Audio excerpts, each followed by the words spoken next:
ఉన్న బంగారాన్ని విడిపించి ఆ రోజు ఆన్లైన్ రేటుకే మేము కొంటాం. Sharma gold company.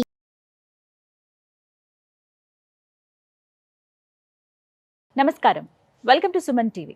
నేను గీతాంజలి. శ్రీమాత్రే నమః. అమ్మవారి అనుగ్రహం పొందడం అంత సులువైన విషయం కాదు అంటారు చాలామంది. మనలో చాలామందికి అమ్మ మమ్మల్ని అనుగ్రహిస్తే బాగుండు, ఏం చేయాలనే తపన ఉంటుంది. కానీ అందరికీ సాధ్యమయ్యే విషయమే కాదు, దానికి ప్రత్యేకంగా కొన్ని మార్గాలు ఉన్నాయి అని అంటున్నారు శ్రీ శ్రీ శ్రీ ఆదిత్య పరాశ్రీ స్వామివారు. గురుగారు నమస్కారం అండి. నమస్తే గురుగారు, నా పేరు గోపాల్. నా సందేహం ఏంటంటే ఈ రోజుల్లో కోరిన కోరికలు తీరాలంటే ఏం చేయాలి?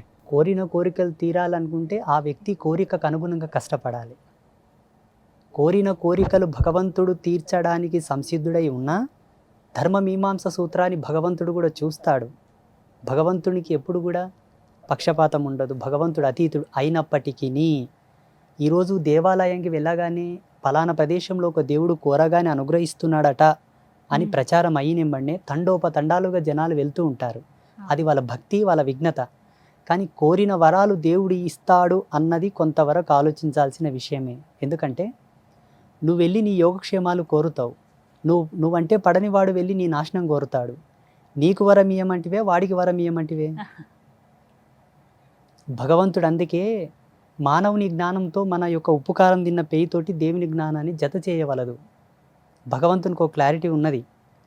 కోరిన కోరికలు తీర్చుకోవడానికి సాధ్యమైనంత వరకు 99% మనమే కష్టపడాలి. అంటే ధర్మబద్ధంగా ఉన్నటువంటి ఏ కోరికైనా దేవుడు నెరవేరుస్తాడు అనే ఒక మాట ఉంటుంది. ధర్మబద్ధంగా మనం ఎంత జీవించినప్పటికీ అందులో కూడా ఒక అధర్మం ఉండి ఉంటుంది. ఎలాగంటారా, హిరణ్యకశపుడు ధర్మవంతంగా తపస్సు చేశాడా, అధర్మవంతంగా తపస్సు చేశాడా? ఆయనకది ధర్మమే. మరి భగవంతుడు వరం ఎందుకు ఇవ్వాలి? అతగాడికే ధర్మమే, కానీ ఆ ధర్మాన్ని అనుసరించి భగవంతుడు వరం ఇచ్చినప్పటికీ ఎంతమందికి అది ఇబ్బంది కలిగించింది అవుతుంది. ఇక్కడ ధర్మ మీమాంస సూత్రం మనకు అలవరదు, అది మనకు అవసరం లేదు. భగవంతుని మనం కోరవలసినది ఏమిటి అనగా, అయ్యా నీ అనుగ్రహం ఇవ్వు చాలా అనాలి. భగవంతుని అనుగ్రహం లోపల మనకి ఎన్నో అద్భుతాలు జరుగుతాయి. మనం అనుకున్నది మనం కోరవద్దు. నా దగ్గరికి చాలామంది డాక్టర్స్ వస్తుంటారు, గురూజీ నేను ఒక పెద్ద హాస్పిటల్ కట్టాను, అది మంచిగా నడిచేటట్టుగా బ్లెస్ చేయండి అంటాడు. ఇప్పుడు వాస్తవంగా మేము మంచి తాపసులమైతే శుభం భవతు అంటాం. మా వాక్కు సత్యమై ఫలిస్తే ఆయన హాస్పిటల్ రోజుకో 1,00,000 మందితో జనరేట్ అవ్వాలి. ఆయన హాస్పిటల్ మంచిగా నడవాలంటే ఇంక అందరికీ రోగాలు రావాలి, కాళ్ళు ఇరగాలి, చేతులు ఇరగాలి, ఇంకేదో కావాలి. అశుభం జరగాలి. అర్థమవుతుందా? అందుకే కోరిన కోరికలు మనమే తీర్చుకోవాలి.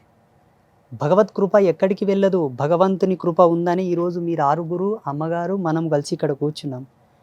నిన్ననే మనం ఎవరిలో ఒకరం ఇదైపోయింటే అయిపోయేదిగా. ఈశ్వర ప్రసన్నత ఉంది కాబట్టి ఇక్కడ కలిసాం మనం అందరం. నేనేమంటాను, చాలామంది భక్తులకు ఒకటే చెప్తున్నాను, పొద్దున లేచి పొద్దుముఖం చూస్తున్నామంటే అది గాడ్ గిఫ్ట్. మన చేతితో మనం తిని మనకు మనం మంచిగా ఫ్రెష్ అవుతున్నామంటే గాడ్ గిఫ్ట్. దేవుడు ఏదో వరాలు ఇస్తాడు అంటే డబ్బో, హోదానో, కారో, బంగ్లానో ఇస్తాడు అనుకోవడం అవివేకం. అది మనం నిర్మాణం చేసుకున్నది. ఇప్పుడు నిర్మాణం అయింది. ఈ జనరేషన్లో ఒక బెంజ్ కారు, ఒక మంచి ఫోన్, ఒక డ్రెస్సు, ఇటువంటివి ఇప్పుడు. కానీ భూమి పుట్టినప్పటి నుంచే దేవుని పూజలు ఉన్నాయి. అప్పుడు కార్లు లేవు కదా, అప్పుడు డబ్బులు లేవు కదా, మళ్ళీ అప్పుడు ఎందుకొరకు పూజలు చేశారు వాళ్ళు? ఋషుల కాలంలో కూడా పూజలు చేశారు కదా, వాళ్ళు ఎందుకు పూజలు చేశారు? ఇప్పుడు సోకాళ్ళు మన అవసరాలు ఎప్పుడు ఉన్నాయి, అప్పుడు ఎందుకు పూజలు చేశారంటే మానవుడికి భక్తి ఎంతో అవసరం. ఈ జన్మకు పరిపూర్ణతను ప్రసాదించేదే పూజ. శరీరానికి అలంకారాలు ఉన్నాయి, శరీరానికి పరివర్తనములు ఉన్నాయి. మంచి మేకప్ చేసుకోవచ్చు, ఇష్టం వచ్చినట్ల గడ్డం గీసుకోవచ్చు, హెయిర్ స్టైల్ చేసుకోవచ్చు, ఇష్టం వచ్చినట్ల అలంకారం చేసుకోవచ్చు. ఆత్మకు పరివర్తనం లేదు కదా. ఆత్మకు పరివర్తన చెందసే పూజ. టోటల్లీ సౌల్ పర్పస్ అనమాట పూజాస్ అని కూడా. ఇవి చేసే కోణంలో మన అవసరాలు కూడా తీరుతూ ఉంటాయి. దేవుళ్ళు అనుగ్రహిస్తారు, మన కష్టాలు తీరుస్తారు, మన కోరుకునేవి కూడా దక్కుతాయి. బట్ ఏంటంటే over expectation is not a right. అధిక మోతాదులో దాన్నే ఫోకస్ చేస్తూ పూజలు చేయడం వలన సైడ్ ఎఫెక్ట్ వస్తుంది, రియాక్ట్ అవుతుంది. ఇంకా అర్థమవుతుందా?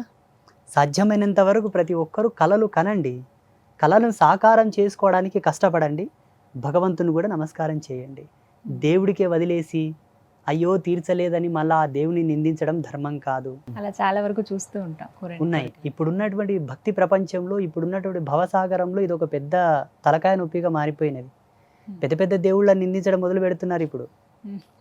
మొన్న ఒక అతడు తిరుమలకు వెళ్ళి వచ్చాడంట, మన పీఠానికి వచ్చాడు. నేను కాలినడకగా వెళ్ళొచ్చాను గురూజీ, మరి నాకు బిజినెస్ డెవలప్ అవ్వట్లేదు, ఏంటి అసలు ప్రాబ్లం ఏంటి, ఆ స్వామివారిలో ప్రాబ్లమా నా లోపల ప్రాబ్లమా అని అడుగుతున్నాను. అమ్మో. అంటే మనిషి యొక్క ఆలోచన ఎంత నెగిటివ్గా మారిపోతుంది అన్నది కూడా మనం ఆలోచన చేసుకోవాలి. ఇలా మారడానికి కారణం మాబోటి సాధువులు, ప్రవచనకర్తలు, మాబోటి గురువులు, సిద్ధాంతులు, పండితులు. వీళ్ళు వాళ్ళని అట్లా మోటివేట్ చేస్తున్నారు, వాళ్ళు అలా అట్రాక్ట్ అయిపోతున్నారు గాడ్తో. కానీ అది వాస్తవమైన పద్ధతి అంటే అక్కడికి వెళ్ళినప్పుడు కోరిక నెరవేరకపోతే దైవం శక్తివంతం కాదు అని అలా ఇంకా ఫిక్స్ అయిపోతారు. వాళ్ళకి ఏం తెలుసు అక్కడ. డాక్టరు మాత్రలు ఇచ్చిన తర్వాత, ఔషధాలు ఇచ్చిన తర్వాత దాని నియమాలు చెప్తాడు. ఈ సమయానికి ఇది వేసుకో, తినకన్నా ముందు ఇది వేసుకో, తిన్న తర్వాత ఇవి వేసుకో, ఆ నియమాలు చెప్తారు. భగవంతుని క్షేత్రానికి వెళ్ళిన తర్వాత ఆయన ఎలా దర్శించుకోవాలి, దర్శించుకున్న తర్వాత వరం ఎలా వస్తుందన్నదాన్ని కూడా మనకు సంసిద్ధమైనటువంటి వివరణలు ఉన్నాయి శాస్త్రంలో. అది కొంత చెప్పి ఇది చెప్పగలగాలి మాలాంటి మాత్రం వెళ్ళి తిరిగి క్షేమంగా వచ్చాం, అదే ఆయన అనుగ్రహమేమో. ఎగ్జాక్ట్లీ, అలా అనుకోవాలి. 100%. ఈ జన్మ అమూల్యమైనది తల్లి. ఈ జన్మకు మనం ఏ వేళ కట్టలేము. ఇంతటి రంగురంగుల ప్రపంచంలో మనం ఉన్నాము, కుటుంబ ధర్మాలలో మనం కలిసి తిరుగుతున్నామంటే వాస్తవంగా అంటే నేను సన్యాసిని, మాకు ఏ ధర్మాలు లేవు, ఏ పాపకర్మలు లేవు, ఏమీ లేవు. ఒక రాజహంస ఎలాగో మేము అలాగే ఉంటాము. సో మీరందరూ చాలా అదృష్టవంతులు. అన్న, చెల్లెలు, అక్క, తమ్ముడు, తల్లి, కొడుకు, తండ్రి, ఈ భవబంధాలతో కలిసి తిరిగే వాళ్ళందరూ ధన్యులు అని చెప్తాను నా అనుభవం ప్రకారంగా. అది చాలు దేవుడు మనకిచ్చాడు. ఈ జన్మలో చాలా మంది కన్నోళ్ళు లేరు, చెల్లెలు లేరు, అక్కలు లేరు, కన్నంక తల్లిదండ్రుల ముఖం కూడా చూసిన వాళ్ళు లేరు ఈ కాలంలో. ఏక్ నిరంజన్ సినిమా చూడండి, ప్రభాస్కి ఉన్నారు అమ్మా నాన్న. కొన్ని లక్షల జీవితాలు ఉన్నాయి. అట్లా మనకు కొన్ని ఉన్నాయంటే అది మా అదృష్టంగా భావించాలి. నేను ఇప్పుడు ఒక కార్లో వచ్చాను, దాని వాల్యూ 30 లక్షలు. ఇప్పుడు వచ్చిన కారు. నాకన్నా సీనియర్ స్వామీజీస్ ఉన్నారు ముసలోళ్ళు, వాళ్ళు బస్సులలో తిరుగుతుంటారు ఎక్కడైనా సభలు చేయాలంటే. తోపులాటలో, ట్రైన్లలో, ఆ ట్రాఫిక్లో. జగన్మాత నా యందు ఆ తల్లి అనుగ్రహింపబడి నాకు ఒక కారు ఎవరో ఒక భక్తుడు ఇప్పించాడు. నేనేం కొనలా, ట్రస్ట్కి ఇచ్చారు వాళ్ళు. దాని మీద నేను హ్యాపీగా తిరుగుతున్నానంటే నా అదృష్టం అని భావిస్తాను నేను. గురుగారు నమస్తే, నా పేరు సూర్య. నాదొక సందేశం. మనకు అమ్మవారి అనుగ్రహం కలవాలంటే ఇంట్లో ఏ విధంగా పూజలు చేయాలి? అమ్మవారి అనుగ్రహం అందరిపైన ఉన్నది, సమస్త దేవతలపైన. ఈ భూమండలం కన్నా మించిన శక్తివంతమైన లోకాలు చాలా ఉన్నాయి, భూమిని పోలిన భూములు కూడా చాలా ఉన్నాయి. అనంతకోటి బ్రహ్మాండాలలో అమ్మవారి యొక్క అనుగ్రహం ఉన్నది కాబట్టే ఇది సువిశాలంగా జనరేట్ అవుతుంది, డెవలప్ అవుతుంది ఇప్పటికీ కూడా. అది జగన్మాత యొక్క కృప.